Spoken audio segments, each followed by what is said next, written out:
Hey there, I'm Amy.Connell. Welcome to Graced Health, the podcast for women who want simple and grace-filled ways to take care of themselves and enjoy a little chocolate in the process. I'm a certified personal trainer and nutrition coach who wants you to know your eating, movement, and body don't have to be perfect. You just need to be able to do what you're called to do. Okay, let's do confession time. You don't have to do this for real, especially like if you're out for a run, but who feels guilty on a rest day? I did for a long time, for a really long time. I absolutely would have raised my hand. I am of the mindset, and just my personality is like, get it done, check it off the list. I want to be productive. I want to sweat and breathe hard. I want to be sore. And it seemed like rest days did not work into any of that. But good news, I've changed. And I want to go back really quickly to the intent of a rest day. We're going to talk a little bit today about how do you know if you need a rest or a recovery day, what you should do, and a few other things to consider as you explore what a rest day or what a recovery day looks like for you. Now, I'm using these words because they are used interchangeably. Some people say rest day. Some people say recovery day.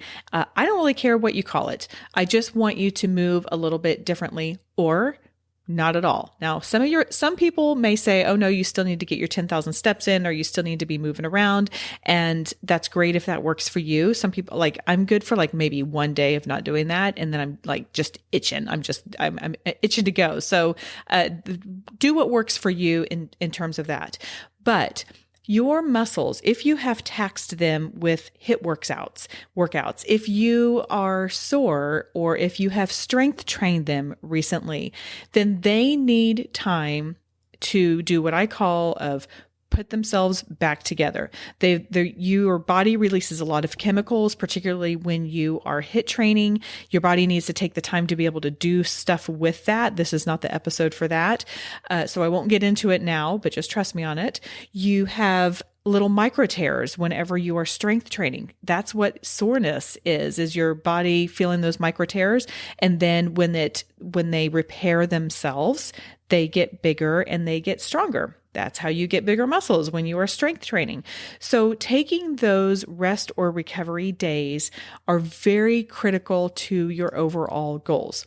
You are not being lazy. You are not failing if you aren't taking, or if you take a rest day. That's actually a really great part of your program. And I want you to consider what you do in a week and add that in.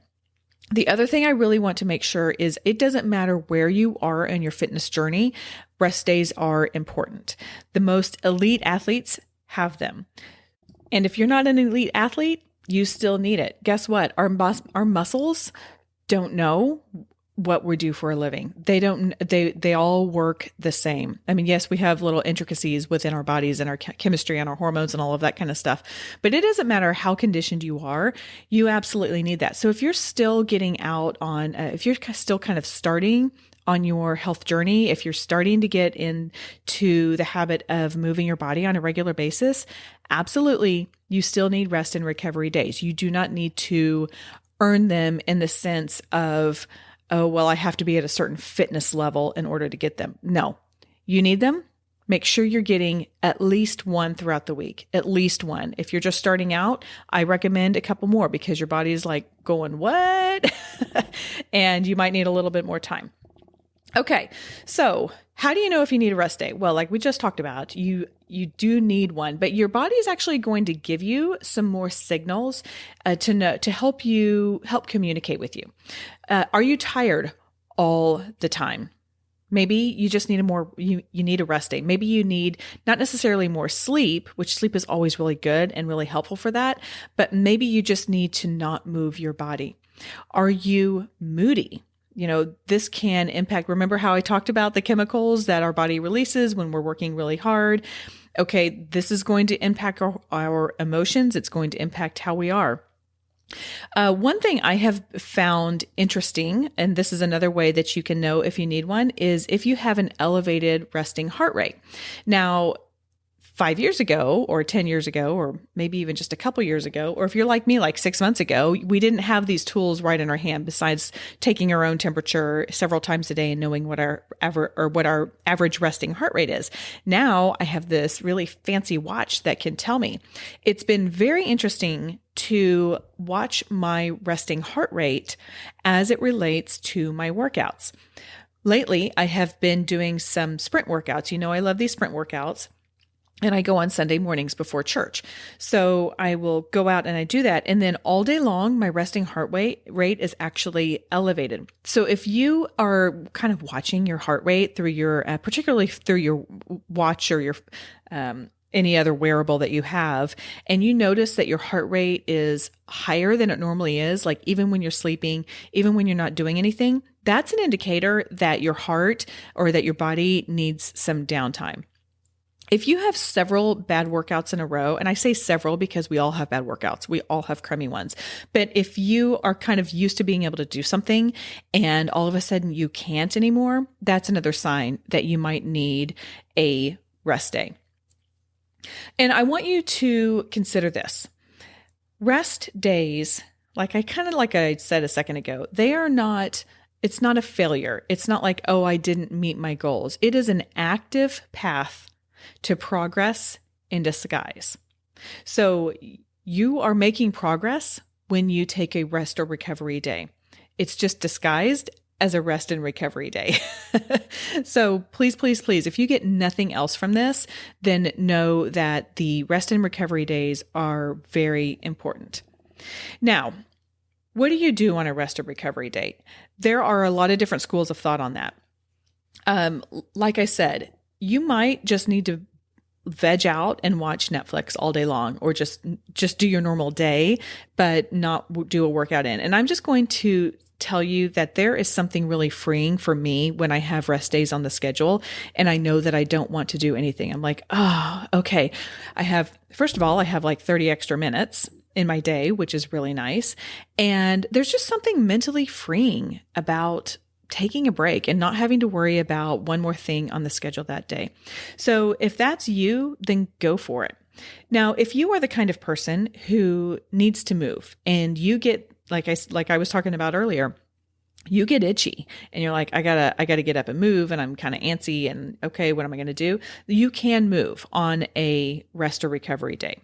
I want to say that again, because I do want you, and I'm going to go into more detail, but you can move on a recovery day or a rest day. This is what's called active recovery. The nice thing about active recovery is it promotes blood flow to your muscles. Blood carries nutrients. Nutrients heal your muscles. They repair your muscles. So this will help promote the blood flow and promote the healing. Now, you've got to kind of get that Goldilocks effect where you're getting enough blood flow, but you're not getting too much and stressing out your muscles or taxing your muscles. So some things that you can do are, you can just take a leisurely walk. Some people are a really big fan of prayer walks. You can do something like that. You can just walk your dog, and, I actually will let my dog Grace, because I love my dog Grace. I will let her sniff a little bit more on rest and recovery days than I do when I'm out like power walking. And poor sister, she just doesn't even know the difference. Like, she doesn't know when she can do it and when she can't. I guess I need to train her that way. Anyway, walking, that's another thing. You can do mobility. And I talked some about mobility in season 5, which is the beginning of these Ask the Trainer episodes. Episode 1. I also, if you feel like doing a little digging, go over to my Graced Health page and look onto the videos section. Within videos, I have several different playlists of workouts that I did over Facebook Live the first, I think it was like either 10 or 13 weeks of COVID. And I have I did one mobility a week. And so I have 10 or 13 mobility exercises in there. And I'm telling you, if you haven't tried one, you'll be hooked. So go check that out. But that's a really great one to do on an active recovery day. It gets your body moving a lot of different directions, which, if you've been with me any period of time on these Ask the Trainers, that's really important. It increases your range of motion. It stabilizes your muscles. And it's a great complement to a hard week. You can do yoga if you love yoga. You can just sit on the ground and stretch. And what I would love to encourage you to do is stretch the muscles that you don't really think about as much. Maybe you stretch your chest muscles. If you do a lot of body weight supported movements throughout the week, like push-ups and burpees and bear crawls and planks and all the stuff that I love to do, your chest is getting a lot of stress. So take your arms behind your back and open up your chest, or take your arm up against the door jamb and, kind of make an L with your arm and lean into that and open up your chest. You can, focus on your calves a little bit more. Our calves are historically really, really tight.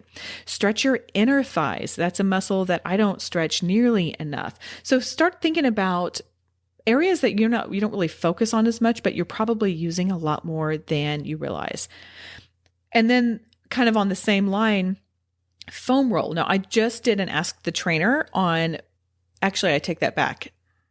Next month, I am doing an Ask the Trainer on foam rolling. Guess what? I batch everything. So I've done a lot of episodes today.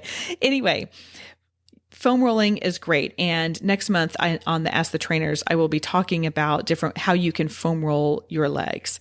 And then maybe you just want to get on your bicycle and bicycle around the neighborhood. If you have a younger kid, this is a great opportunity to do it because you're moving, but you're not going to be feeling like you need to be picking up the pace. I like to say go at parade pace, not race pace. So like if you're in a parade, you're like just going along and, hey, how's it going? And waving and enjoying the experience. You're not just powering through. So go at your parade pace, not your race pace.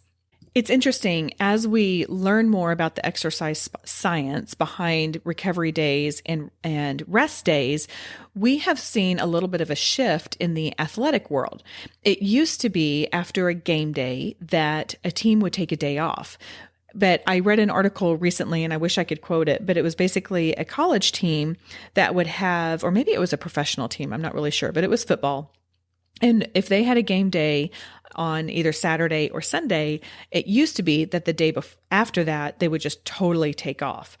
Well, then they started bringing them in and doing light workouts and just movement and maybe just kind of running through plays and other things that I don't really know about because I don't play football, but it had them moving, and it turned out that they felt less stiff and they felt more mobile to be able to get into the workouts later. So that has really impacted how professional athletes approach their rest and recovery as well. They are learning that light movement is really important. Again, because light moving gets that blood flowing a little bit more. Your blood carries nutrients. Your nutrients heal and repair your muscles. So that's definitely has some great exercise science to go along with it. So a couple other things to consider as you're thinking about, if I haven't convinced you yet, and I really hope I have, but everybody needs a rest day. Even God took a rest day. We don't get out of the second chapter of Genesis before we read that. And this is Genesis 2:2-3. It says, by the seventh day, God had finished the work he had been doing. So on the seventh day, he rested from all his work. Then God blessed the seventh day and made it holy, because on it he rested from all the work of creating that he had done. So we needed exercise. Rest days are holy. Recovery days, well, maybe that's a stretch. Okay, maybe that's a stretch, but they're really, really good. Let's say they're holy within the realm of fitness. We're just going to go with that. And the other thing, we saw God in Genesis, and then we saw Jesus resting. He would pull apart from the crowds. He would go rest on a boat, even in the middle of a storm. he definitely took that rest. He knew he needed it. And so I just kind of feel like if the God of the universe and our Savior is modeling rest, then we should too. And I know, look, I recognize that they weren't like taking exercise rest days, but I think it's a good modeling of a mindset that we can have, that our minds need a break, our bodies need a break, and we can have it. It is not a failure when you take that rest day.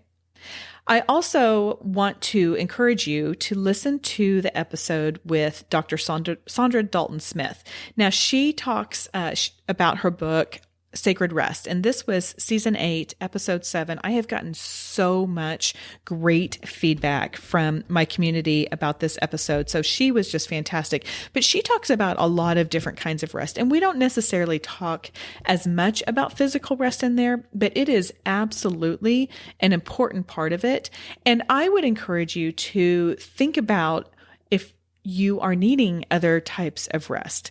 I know as I reflect on the past 12 months of COVID, because we're coming up on 12 months, I realize I can recognize different points that I have needed different kinds of rest in addition to that physical rest. It might be that you need more than one. So just putting that out there.